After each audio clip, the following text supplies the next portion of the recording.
4 साल का गूंगा लड़का, जिसे उसके घर वाले उसकी माँ के साथ घर से निकाल देते हैं कि ये अपाहिज है जो अपनी जिंदगी में कुछ कर नहीं पाएगा, और उसी सदमे में उस लड़के की माँ की जान चली जाती है। लेकिन वही लड़का बचपन से इतना शक्तिशाली था कि 14 साल का होते होते वो ऐसी चीजें कर लेता था जिसे देख लोग दंग रह जाते हैं। बिना स्कूल जाए ही उसे संस्कृत के सारे ग्रंथ याद है। आंख बंद करके वो सही निशाना लगा सकता है और अपनी सुपर पावर से कुछ भी कर सकता है, क्योंकि वो लड़का है एक शक्तिशाली योद्धा, यक्षु का अवतार। वो यक्षु जिसने हजारों निर्दोष लोगों को जान से मार दिया था, इसलिए उसे धरती पे पाप भोगने के लिए जन्म लेना पड़ा, जिसमें शर्त थी कि उसे पूर्व जन्म की बातें तो याद रहेंगी, लेकिन उसे 14 साल तक मौन व्रत रखना होगा, तभी उसे अपनी सारी शक्तियां वापस मिलेंगी। अपनी शक्तियों को वापस पाने के लिए मौन व्रत रखने वाले उस लड़के को घर वाले उसकी माँ के साथ घर से निकाल देते हैं, और अब जब उसकी शक्तियां वापस आने ही वाली है, वो लौट आता है अपने उसी घर में, लेने बदला अपनी माँ की मौत का।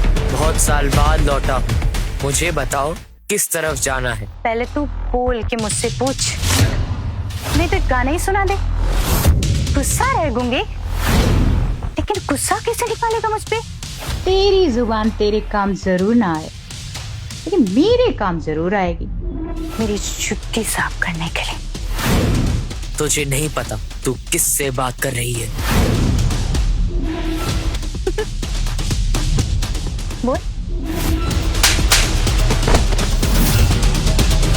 मिट्टी में मिला दिया है मैंने तुम जैसों को अपने असली अवतार में।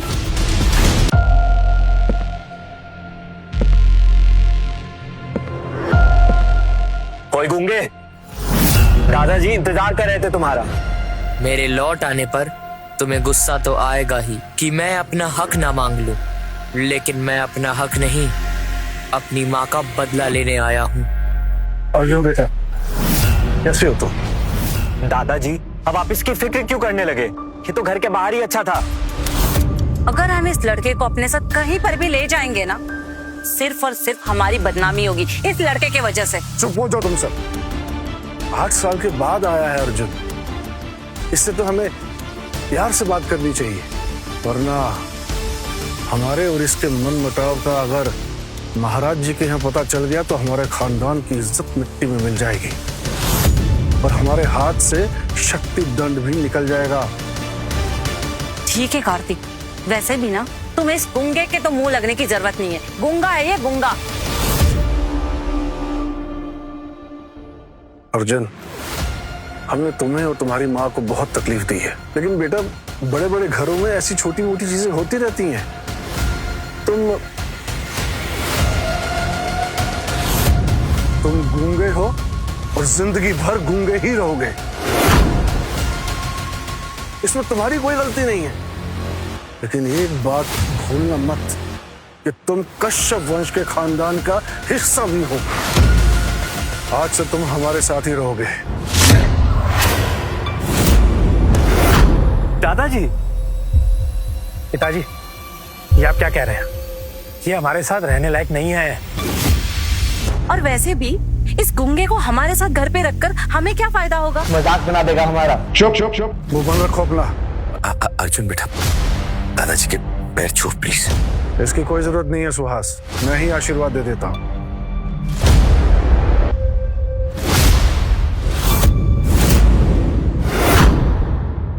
इतने सालों तक मेरी जिंदगी कुत्ते जैसे करती और अब मुझ पर दया दिखा रहे हो। ये क्या कह रहा है? ये कह रहा है कि इसकी जिंदगी आपने कुत्ते जैसी बना दी। तो इससे अच्छी जिंदगी और क्या होगी? सड़क के भिखारी जितनी भी तुम्हारी अपनी कोई पहचान नहीं है। शुक्र मनाओ कि कश्यप खानदान तुम्हें अपना रहा है, क्योंकि तुम इस खानदान को खून हो, वरना इसके अलावा तुम्हारे अंदर कोई हुनर नहीं है। मेरी शक्ति के आगे तुम और तुम्हारा खानदान कुछ भी नहीं। मैं यहाँ सिर्फ बदला लेने आया हूँ। तुम सबको मेरी माँ से माफी मांगने के लिए मजबूर कर दूंगा मैं। ये क्या कहा इसने? ये कह रहा है कि ये बहुत बुद्धिमान है, इंटेलिजेंट है। इसे आपका नाम नहीं, अपनी माँ का बदला चाहिए। कमीने, धक्के देके निकालिए इस गूंगे को। कार्तिक! अर्जुन पर हाथ उठाया तो हाथ काट दूंगा। पिताजी, ये क्या कर रहे हो आप? अर्जुन ने जो हमारी बेइज्जती की वो नहीं देख रहे हो आप? चुप रहो तुम सब। अर्जुन अभी गुस्से में है। बेटा तुम जाओ, आराम करो। दामिनी, इसे इसके कमरे तक ले जाओ। चलिए मेरे साथ। इसे इसकी माँ ने ये संस्कार भी नहीं दिए कि गलती होने पर बड़ों से माफी मांगे। 2 दिनों में तपस्या पूरी हो जाएगी, फिर तुम्हें नर्क में जलाऊंगा। अर्जुन, नकुल महाराज जी का जन्मदिन आ रहा है। वहाँ बड़े बड़े वंश के लोग होंगे और वहाँ इंटेलिजेंस का कंपटीशन भी होगा। हम भी उसमें हिस्सा लेंगे। दादाजी, ये गूंगा बोल ले वही बड़ी बात है। इसे क्या पता यंत्र और मंत्र का? निकम्मा है ये। तुम चुप रहो। अर्जुन, तुम्हारी वजह से हमारी वहाँ बेइज्जती ना हो इसलिए हमने एक गुरु की व्यवस्था की है जो तुम्हें 2 दिन में ही तैयार कर देंगे। किस्मत अच्छी रही तो तुम महागुरुओं के सवालों का कुछ तो जवाब दे पाओगे। दादाजी, 14 साल से ये गूंगा बोल नहीं पाया है। 2 दिन में ये दिव्य ज्ञान सीख लेगा। तुम सुन रहे हो ना? तुम्हारी वजह से वहाँ हमारी बेइज्जती नहीं होनी चाहिए।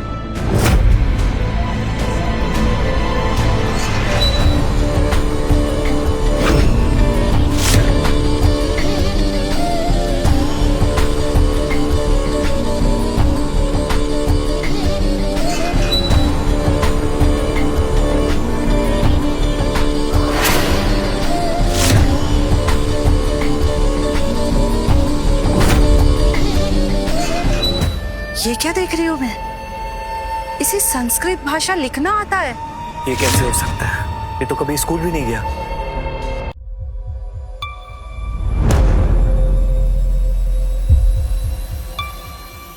हर अक्षर को बखूबी उकेरा है। इसने लिखा है कि जो दिखता है वो होता नहीं। तुम मुझे आंक सको ये तुम्हारी औकात नहीं।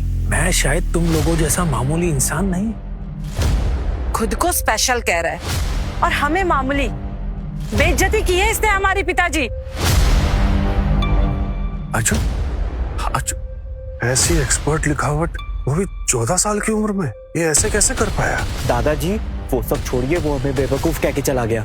उसका कहना ये है कि वो हमसे ज्यादा इंटेलिजेंट है और हम मामूली इंसान।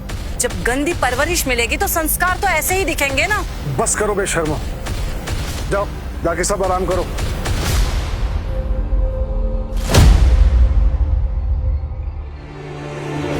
ऐसा क्यों लग रहा है जैसे ये लिखावट कोई मामूली लिखावट नहीं है? कपिल, तुम्हें पता है ये राजशाही लिखावट है। तुम्हें पता जिसे ये आती है ना उसे बहुत काबिल माना जाता है। उसे आगे चल के राजा के जैसा मान सम्मान मिलता है, इज्जत मिलती है। कपिल बेटा, तुम्हें इसे सीखना होगा ताकि आगे चलकर तुम्हें भी राजा जैसा मान सम्मान मिले। पर माँ, मैं तो आसान अक्षर भी नहीं लिख पाता। ये लिखावट कैसे सीखूंगा? बेटा मैं सिखाऊंगी ना तुम्हें।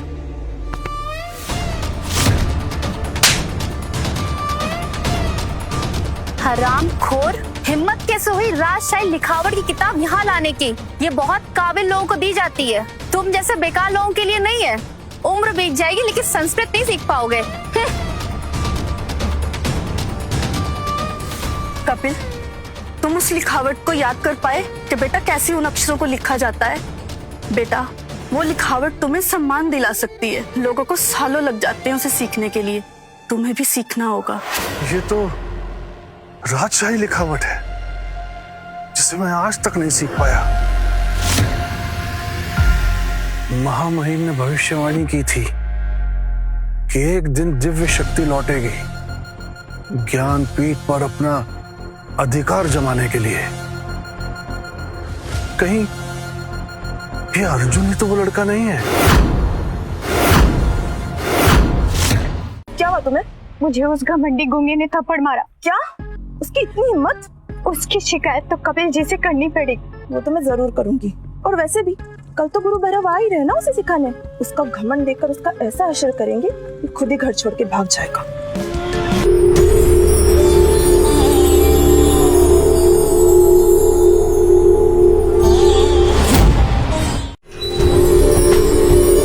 बस 1 दिन और, फिर मैं अपने सारे पापों से मुक्त होकर अपने असली रूप में लौट आऊंगा।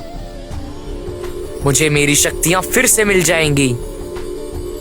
इस मामूली जिंदगी से मुझे छुटकारा मिल जाएगा। ऐसा लग रहा है कि आसपास कोई भयावह शक्ति है, या फिर कोई ब्लैक होल मेरी सारी शक्तियों को अपनी ओर खींच रही है। अच्छा हुआ सही समय पर मैंने अपनी आंख खोल दी, नहीं तो मैं मर ही जाता। इस विषय में मुझे इंद्रजीत से बात करनी होगी। महाराज, महाराज, क्या हुआ? तुम इतने घबराए हुए क्यों लग रहे हो? महाराज, इंद्रजीत जी ध्यान कर रहे थे और अचानक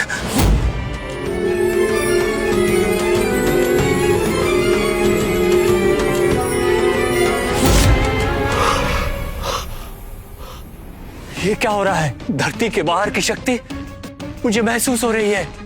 ऐसे लग रहा है जैसे वो शक्ति धरती की हर चीज की ऊर्जा को खींच रही है। यहाँ तक कि मेरी आत्मा। क्या हो रहा है ये? इतना शक्तिशाली धरती पर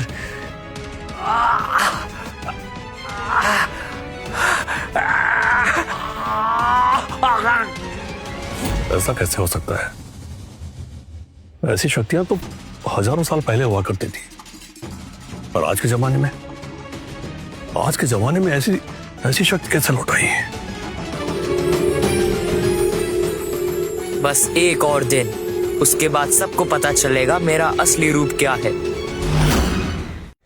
इतनी ताकतवर शक्ति का एहसास सदियों से पहले कभी नहीं हुआ, किंतु इस शक्ति की ऊर्जा कश्यप वंश के घर से क्यों जुड़ी हुई है? जो भी हो महाराज, ये शक्ति बहुत प्रबल थी। ध्यान में ही हमसे हमारी आत्मा छिन जाती। इसके आगे तो हम सब कीड़े मकोड़े जैसे हैं। इतनी बड़ी शक्ति तो स्वयं महामहिम के पास भी नहीं है। ये शक्ति अवश्य ही ब्रह्मांड के बाहर से आई है। कितनी भयानक बात है कि वो शक्ति हमसे हमारी आत्मा तक छीन ले रही थी, किंतु अचानक ये शक्ति यहाँ क्या करने आई है? और कौन है वो जिसके पास इतनी बड़ी शक्ति है? आपके जन्म दिवस पर पता चल ही जाएगा महाराज। उम्मीद करता हूँ कि वो कोई शैतानी शक्ति ना हो।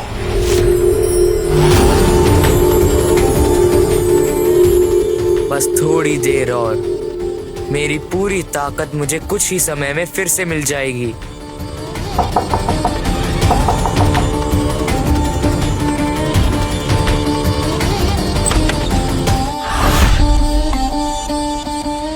ये बालक तो अति साधारण दिख रहा है, ऊपर से गूंगा भी है।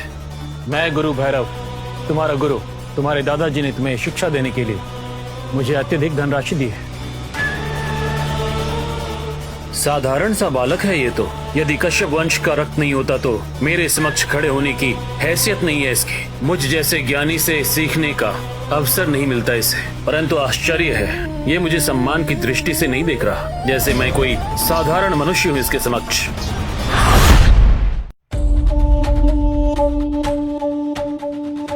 मूर्ख बालक, संस्कार नहीं है तुम्हें? गुरु का सम्मान किस प्रकार किया जाता है किसने सिखाया नहीं अब तक? यदि तुम कश्यप वंश के नहीं होते तो मेरे समक्ष खड़े होने की हैसियत नहीं थी तुम्हारी। ज्ञान प्राप्त करना तो दूर की बात है। खैर,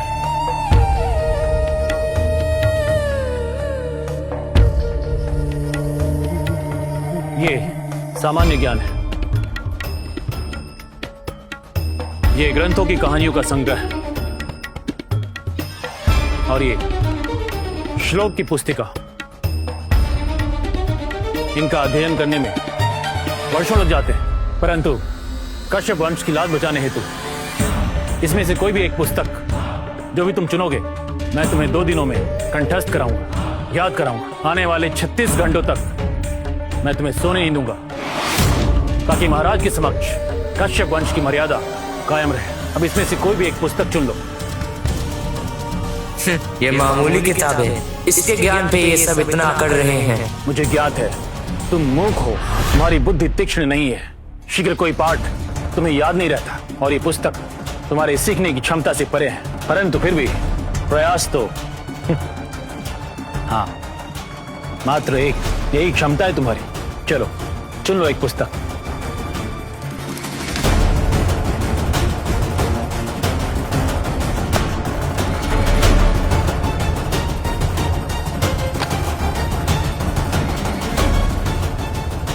क्या अर्थ है इसका? मूढ़, ये तीनों ही पुस्तक आवश्यक है। महाराजा के दरबार में अनिवार्य है इसका ज्ञान, और तुमने तीनों पुस्तकों को उस तरफ रख दिया, अर्थात तुम इनमें से कोई भी पुस्तक पढ़ना नहीं चाहते। मूर्ख बालक, कोई हास्य हो रहा है यहाँ। तुम कहना चाहते हो कि एक मूक बालक इन तीनों ग्रंथों को, तीनों पुस्तकों को एक साथ आज ही पढ़ लेगा? अपनी क्षमता का ज्ञान होना बुद्धिमत्ता होती है। बोलो मत, चींटी चाहे कितना भी प्रयास कर ले, कितना भी परिश्रम कर ले, वो कभी पर्वत नहीं ला सकते। यहां कोई हास्य विनोद नहीं हो रहा। ध्यान रहे, मुझ जैसे ज्ञानी ऋषि मुनि को भी इन ग्रंथों को पढ़ने में कम से कम 2 वर्ष का समय लगता है। तुम्हारी योग्यता ही क्या है? क्या क्षमता है तुम्हारी?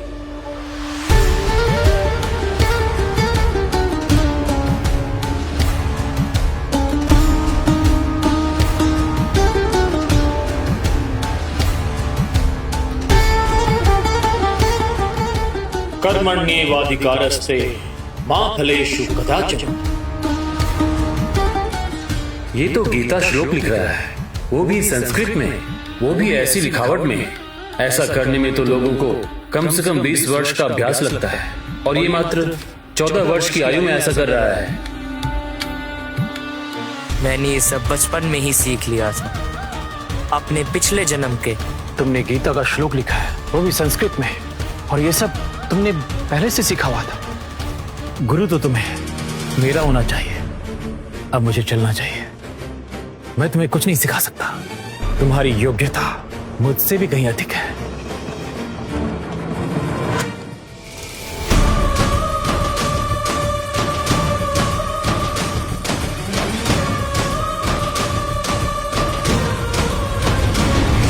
ये बालक तो मेरा गुरु बनने योग्य है। इसकी शक्ति को मैंने पहचाना क्यों नहीं? ये कोई साधारण नहीं, विशिष्ट बालक है। भैरव जी, आप कहाँ जा रहे हैं? ऐसे बुद्धिमान बालक ने आपके कुल में आज तक जन्म नहीं लिया है। कठिन से कठिन प्रश्नों का उत्तर चुटकी बजाते हुए देता है। ये मूक बालक आपके कुल के सबको मिला ले, तब भी उनकी बुद्धि इसके समक्ष कम होगी। मेरी मानिए, नतमस्तक हो जाइए इस बालक के समक्ष। यही बालक है जो आपके कुल को प्रतिष्ठा दिलाएगा, आपको मान सम्मान दिलाएगा। कल्याण हो।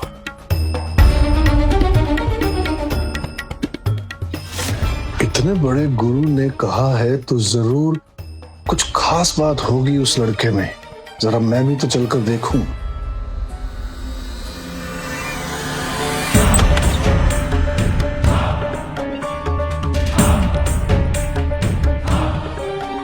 कर्मण्येवाधिकारस्ते मा फलेषु कदाचन। इतने मुश्किल सवालों के जवाब देना एक आम आदमी के लिए नामुमकिन है,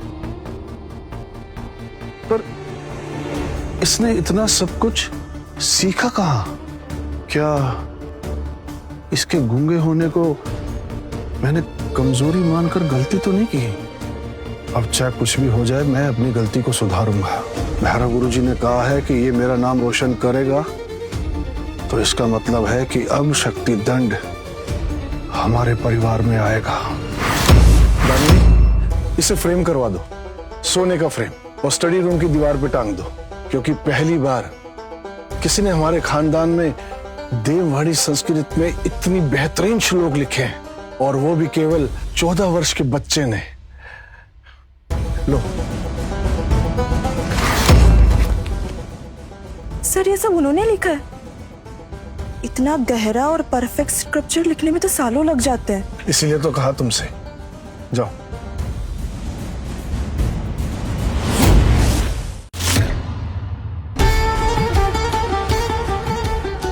वो नहीं सीख पाएगा। इतने बड़े गुरु भी उसे सिखा नहीं पाएंगे। ये गूंगा हमारे घर की इज्जत मिट्टी में मिला देगा। गुरु भैरव ने भी उसे सिखाने से मना कर दिया। कितना निकम्मा लड़का है ये अर्जुन, सोचिए तो जरा। गुरु भैरव ने मुझसे कहा था कि असली मूर्ख तो तुम लोग हो जो अर्जुन को सिखाने की कोशिश कर रहे हो। ये कह के उन्होंने फोन काट दिया। इसका मतलब खुद गुरु भैरव भी उसे घर के कचरे से नीचा मानते हैं। चुप करो बदतमीज। अर्जुन का हुनर देखा है मैंने, उसे साथ लेकर जाना ही होगा।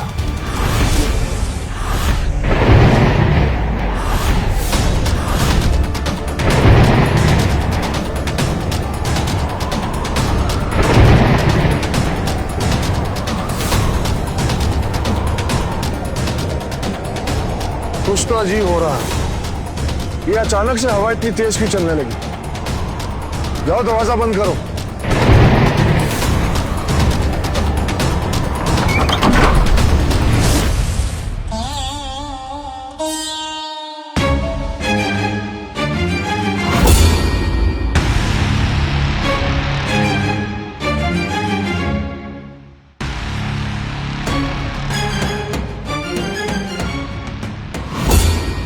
शक्ति है किसकी? वो शक्ति और मजबूत होती जा रही है। ऐसी शक्ति का आभास पहले कभी नहीं हुआ। कल ये शक्ति हमारे सामने होगी है। बस देखना ये है कोई दिव्य शक्ति है या कोई शैतानी शक्ति है। वो शक्ति हमें एहसास दिला रही है अवश्य ही वो कोई दिव्य शक्ति है। इंद्रजीत को उस शक्ति ने आवाज दिया है, पर मुझे क्यों नहीं? क्या मैं उस शक्ति को जानने लायक नहीं?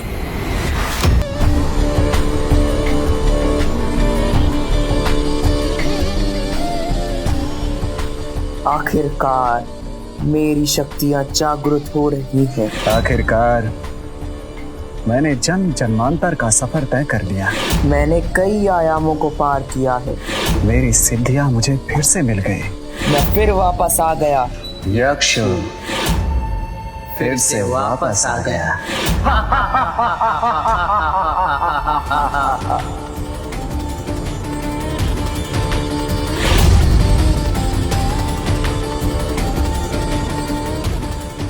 मुझे और मेरी शक्तियां वापस लौटाने के लिए आपका शुक्रिया सर्वशक्तिमान।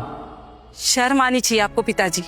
जिसे घर से निकाला था अब आप उसी का इंतजार कर रहे हो। इसे थूक के चाटना कहते हैं। बदतमीज जबान खींच लेंगे तुम्हारी। इतना समय क्यों लग रहा है? कहाँ है अर्जुन? दादाजी वो हमारी नाक कटवा देगा। अरे पिताजी गूंगा है वो, इशारों में परीक्षा लेंगे क्या उसकी? थोड़ा बहुत कुछ रट लिया होगा और क्या। और पिताजी उसकी माँ का बदला लेने वाली बात भूल गए क्या आप? देखना वो महाराज भवन में उसका बदला तमाशा करके ही लेगा ताकि समाज में हमारी थूथू हो जाए। दादाजी पिताजी सही कह रहे हैं। उसके जाने ना जाने से कोई फर्क नहीं पड़ेगा। हमें निकलना चाहिए यहाँ से। ये बेवकूफ नहीं जानता कि मैंने और गुरु भैरव ने कैसी दिव्यता देखी है उस बच्चे में। दादाजी क्या सोच रहे हैं? हमें देर हो रही है।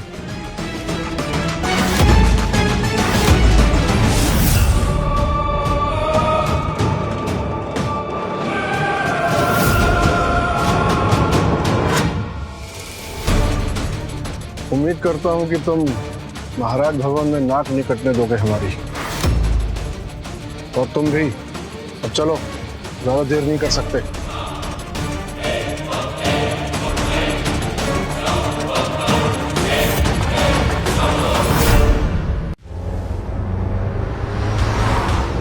कार्तिक याद रखना, महाराज के जन्मदिन के दिन वहाँ बड़े बड़े वंश के लोग होंगे, उनसे मुकाबला होगा तुम्हारा। आज के लिए मैंने 10 साल तैयारी की है। बेटे मैं चाहती हूँ तुम उन सबको एक एक करके बुरी तरीके से हराओ कंपटीशन में। और मुझे पता है, यकीन मानो, गुरु भैरव भी तुम्हारा सपोर्ट जरूर करेंगे। तुम उनके स्टूडेंट हो रहे हो। कंपटीशन में तुम्हारी जीत हमारे खानदान के लिए गर्व की बात होगी। और फिर उस गूंगे लड़के को उठाकर घर के बाहर फेंक देंगे। देखो अर्जुन बेटा, मैं जानता हूँ कि तुम मुझसे नाराज हो और उसके लिए मैं तुमसे माफी चाहता हूँ। तुम्हें इस बात का ख्याल रखना होगा कि आज हम जहाँ जा रहे हैं ना, वहां पे हमारे परिवार की इज्जत दांव पे लगी है, खास करके तुम्हारी और मेरी। अर्जुन बेटा, तुम्हें घर से इसलिए निकाला गया था क्योंकि बेटा तुम गूंगे हो, कुछ बोल नहीं पाते। और मुझे माफ करना बेटा, मैं उस समय कुछ कर नहीं पाया क्योंकि मेरे छोटे भाई ने पिताजी को भड़काया था ताकि उनके बेटे को सब कुछ मिल पाए। आज महाराज का जन्मदिन है और आज पिताजी तुम्हें कश्यप खानदान का और अपने पोते होने का सम्मान देने वाले हैं। और उसके बाद बेटा नियमों अनुसार मेरे रहने ना रहने पर भी तुम्हें तुम्हारा हक मिलता रहेगा। बस मेरी इतनी सी बात मान लो कि तुम्हें ना बेटा महाराज के पास ही रहना और हाँ, उनके आगे झुकना। मैं अर्जुन किसी के आगे नहीं झुकता। अर्जुन बेटा, तुम मेरी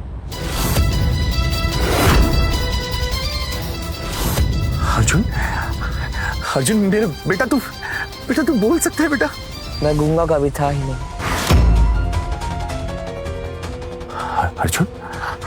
अर्जुन बेटा, तो फिर इतने सालों तो गूंगे होने का नाटक क्यों किया तूने बेटा?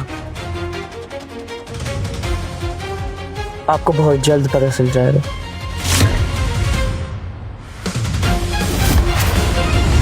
आगे की कहानी देखिए सिर्फ क्विक टीवी ऐप पर। आज ही शुरू करें क्विक टीवी का फ्री ट्रायल।